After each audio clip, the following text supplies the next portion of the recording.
The American dream was not designed for working class people. That is not a conspiracy theory. That is history. And most people are too afraid to say it out loud, so I will. Here is the proof. After World War II, the GI Bill built the American middle class. College education, low-cost mortgages, a real shot at prosperity. It was the single greatest wealth-building program in American history.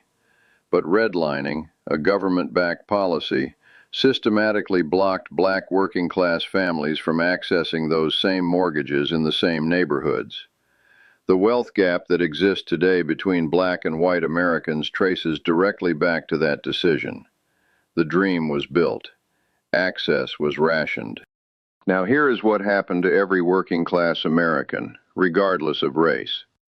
Since 1979, worker productivity in this country increased by over 90%. Wages grew by 33%.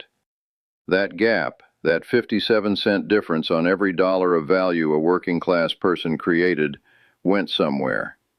It went into corporate profits. It went into executive salaries.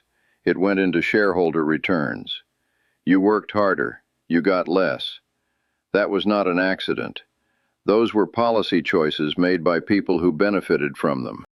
And working-class Americans know it. A Wall Street Journal poll found that nearly 7 in 10 Americans now say the American dream either no longer holds true or never did. 7 in 10. These are not radical people.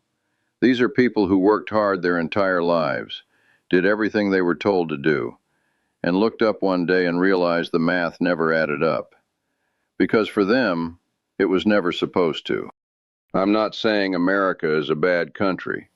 I'm saying the dream was always more accessible to some than others, and pretending otherwise is exactly what keeps working-class people blaming themselves instead of the system.